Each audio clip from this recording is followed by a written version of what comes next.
Hello, everybody. Welcome back. I am Antonio Alanis, and I welcome you to the 11th episode in this series called 12 Steps to Exhibiting Your Work in Galleries as a Beginner Artist. The topic of today's video is preparing your submission. So, really wrapping everything up before we submit that application to apply to a gallery. If you are new here, I am Antonio Alanis and I am documenting my journey as an artist. I began to exhibit in about 2016, so it's going to be a decade now, 2024, 2026, when I started to exhibit. And the purpose of this series and really channel is to show my experience as an artist trying to figure out and navigate the world and all the complexities. So if you are a beginner artist struggling to understand what it's like to apply to a gallery or really navigating gallery submissions in general, I invite you to watch or listen to all the series as I started. Would love to offer you some tips and things that I was able to create so that hopefully if you're struggling, hopefully not that you're struggling, if you are struggling, hopefully my advice will help find some clarity and a little light in this world and around applying to a gallery. Again, you're highly invited to go back to all the series and watch or listen to all the episodes. Welcome. You are at the end of submitting the application to the gallery. So you worked hard. You have addressed imposter syndrome. You have addressed a lot of the limiting beliefs that we have talked throughout the series. You have understood an art call. What is an art call and what does it do? What doesn't it do? As well as began to build your resume. So you started to think about all the beautiful things that you have already done in the past year or so.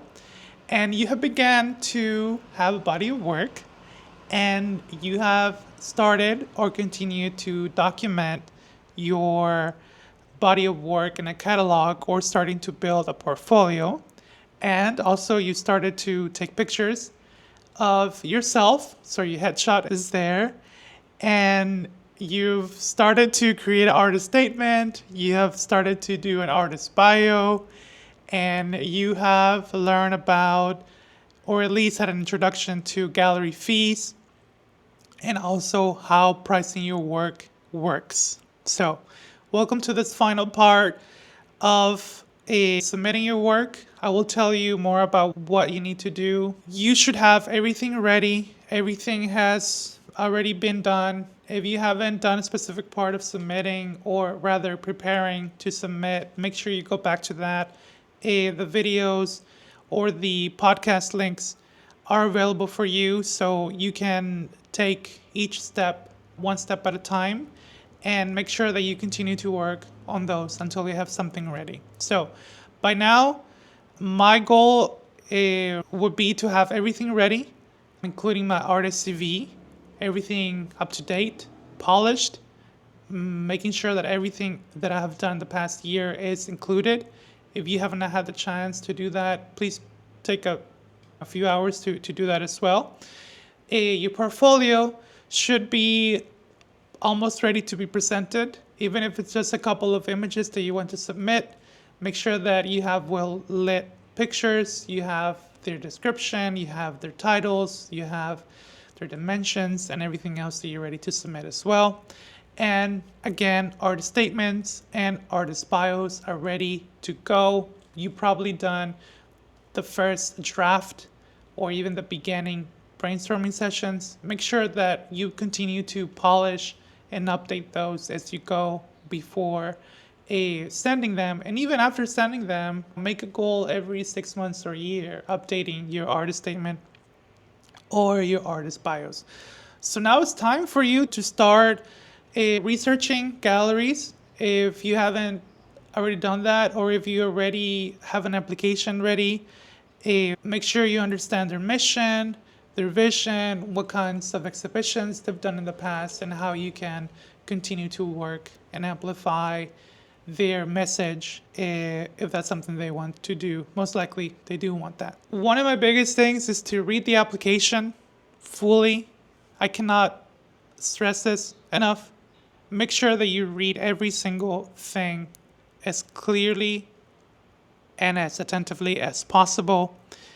Make sure you understand the format that you need to submit your images, all the requirements, the deadlines, super important. When is it due? Make sure you have enough time, enough brain space, energy to submit all these things as well, and all the materials that you will need. Make sure that you read the application and understand what it is. If you're doing a digital submission, more than likely you are, make sure that you are submitting stuff early. You never know if the platform will have a crash. So I usually submit something a couple of days before, if not even 3, 4, 5 days before it's due, so that I can just let it go and see what happens. Don't stress over it. If this is the work that you've done, you could have possibly done, you gave it your best, you gave it your all in the last few weeks or the last few months, and whatever you could have done, that's what you did. Just send it out there. If it's for you, it will be for you. So don't stress about it. Just prepare and give it your best. That's all that you can do. And that's advice that I give myself. So I'm hoping that can also be advice for people who are doing this kind of work. To finalize, think about other things that you may need, whether it's a cover letter. Sometimes they will ask you quickly about an explanation about the application. The cover letter doesn't have to be too complicated. It can be simply your name, who you're addressing it to. So make sure you understand who is getting the letter. And when you are submitting the letter, which is part of the whole application process, it's essentially the face or what people will see when they see your application. It can be addressing the person reading it, simply who are you, what are you doing, what gallery submission you are doing, and any other information that they may need. So keep it up to a paragraph. Just explain who you are, where you come from, and your work in a general sense, 1 or 2 lines, to give people an introduction to reading your whole application. Hopefully you have already known or found out about the application budgeting fees. I'm hopeful that you have the opportunity to talk to the galleries if needed, or hopeful that you have budget that amount in your application as well to submit. So once you submit it, you're done. You did your best. It's just a matter of waiting back and seeing what happens. When you submit, though, you have a couple of things that you can do and things that I've done. You can be patient. It may take a few weeks for people to get back to you. Send them a thank you email. And if you haven't heard back from a deadline that they said they would get back to you, you can consider writing to them and say, hey, it's January 31st. I have not heard back from you all. And it's already February 5th. So just give them a little reminder. And sometimes I'm pretty sure they know that they're late in notifying you. But it's also good to keep up with things and around when they will get back to you. So make sure that you write that date in a calendar so you can keep up with that information. Stay connected with the gallery. 1 or 2 things can happen. You may be accepted and it's exciting. They're gonna let you know, hey, your work's accepted. Now they will be sending you more than likely a contract.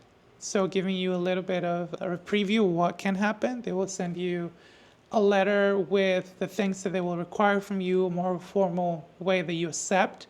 And make sure you read that contract. It will have so many things around how to keep up with the gallery program, when it's the deadline to submit your work, if you are shipping or delivering paintings or any physical materials, physical work to where they are, and anything else like that, including insurance, including anything they will need. So make sure that you read that contract well. I will not give you advice on how to read a contract or understand a contract. Make sure you talk to people who are able to speak to you about that, such as lawyers who can give you that that information. And that was the first thing that can happen. The second thing that can happen as well is be rejected. Being rejected is not easy. I've been rejected in galleries as well in the past. I won't tell you exactly how to get over rejection because it's something that it's deeply personal and something that it's just part of someone's life. And one thing that I can say is just take the lessons learned. What happened? What could you have done better? And take those same things that you learned in the past from those experiences so that you can do them better next time and not commit the same mistakes you did.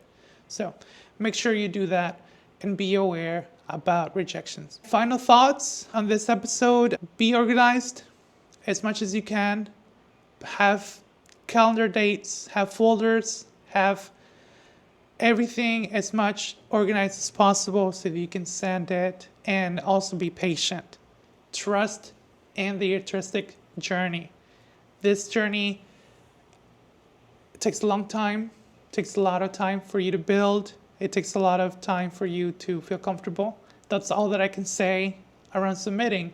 Make sure you read the whole application clearly and patiently. So if you made it to this a second to last video, thank you so much. I'm really hoping that you learned and are able to apply the information that I gave you here as someone who has been exhibiting in the past. I highly encourage you to watch the previous video to this, which was the pricing your work.